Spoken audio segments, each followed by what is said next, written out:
Assalamualaikum warahmatullahi wabarakatuh. Halo semuanya, pada kesempatan kali ini kami akan membahas mengenai karakteristik dan periodisasi historiografi Eropa dari masa klasik hingga modern.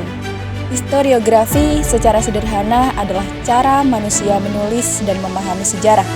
Jadi, kita bukan hanya berbicara tentang peristiwa masa lalu, tapi juga bagaimana peristiwa itu ditulis, ditafsirkan, dan diwariskan.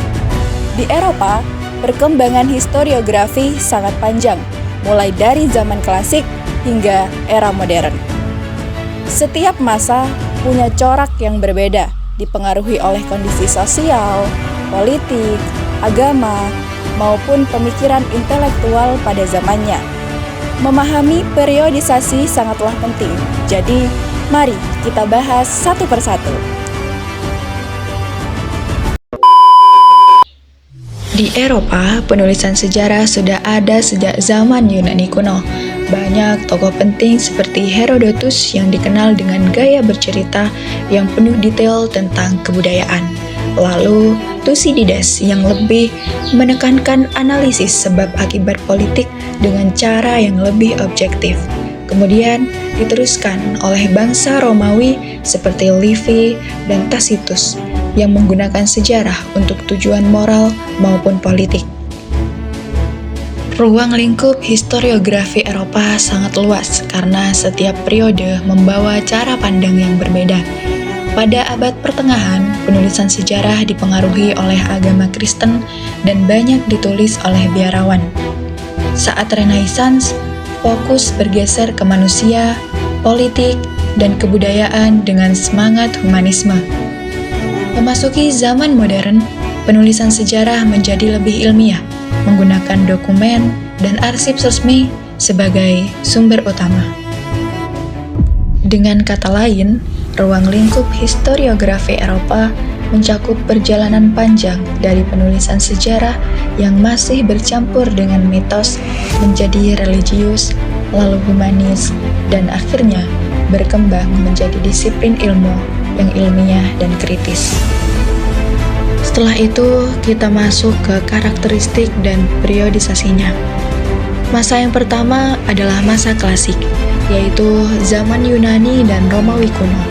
Pada masa ini, sejarah ditulis dengan cara bercerita, fokus pada tokoh-tokoh penting, raja, jenderal, dan peperangan.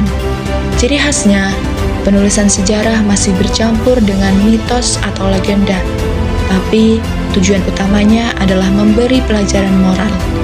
Misalnya, Herodotus sering menulis kisah perjalanan yang bercampur cerita rakyat, sementara Thucydides mulai menulis sejarah yang melihat sebab akibat dan bukti nyata.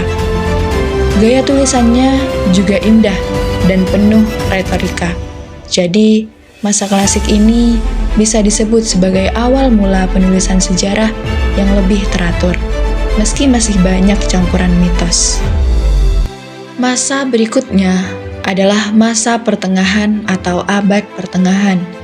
Pada masa ini, sejarah sangat dipengaruhi oleh gereja.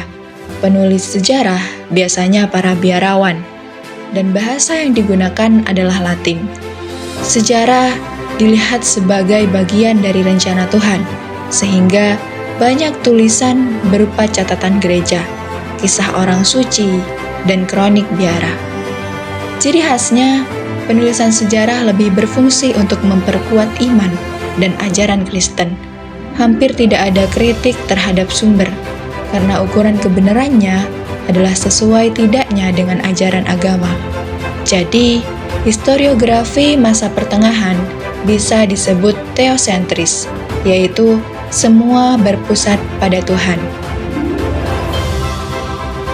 Setelah itu, masuk ke masa Renaissance.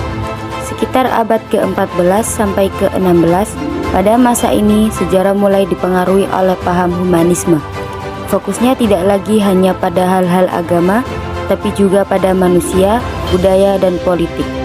Sejarawan mulai lebih kritis terhadap sumber sejarah, memanfaatkan arsip, memeriksa dokumen, dan menggunakan ilmu bahasa untuk memahami teks lama. Ciri khas lainnya, sejarah ditulis dengan bahasa yang indah tapi lebih runtut dan jelas. Fungsi sejarah juga berubah, bukan hanya untuk agama, tapi juga untuk memberi pelajaran praktis bagi pemimpin dan masyarakat. Jadi, masa Renaissance ini menjadi jembatan dari sejarah yang religius menuju sejarah yang lebih ilmiah. Masa terakhir adalah masa modern, berkembang sejak abad ke-18. Pada masa ini, sejarah benar-benar dipandang sebagai ilmu. Ciri khas utamanya adalah objektif, ilmiah, dan berbasis arsip. Tokoh pentingnya adalah Leopold von Ranke, yang berpendapat bahwa sejarah harus ditulis sesuai dengan apa yang benar-benar terjadi. Itu artinya, sejarah harus pakai dokumen asli, arsip, dan fakta yang bisa diverifikasi. Selain itu, tema sejarah juga makin luas, tidak hanya soal politik, tapi juga ekonomi sosial, budaya, kolonialisme, hingga nasionalisme. Abad ke-20 membawa perkembangan baru dengan pendekatan sosial dan budaya. Bahkan ada pemikiran pasca modern yang menekankan bahwa setiap sejarah pasti dipengaruhi oleh sudut pandang penulisnya. Jadi, ciri khas masa modern adalah ilmiah, objektif, tapi juga terbuka dengan berbagai pendekatan. Dari 4 masa ini kita bisa lihat bahwa karakteristik historiografi Eropa terus berubah. Masa klasik yang bercampur dengan mitos dan tokoh sentris, masa pertengahan teosentris yang dipengaruhi oleh gereja, masa Renaissance yang lebih humanis dan kritis terhadap narasumber. Sedangkan masa modern ilmiah, objektif, dan temanya semakin luas.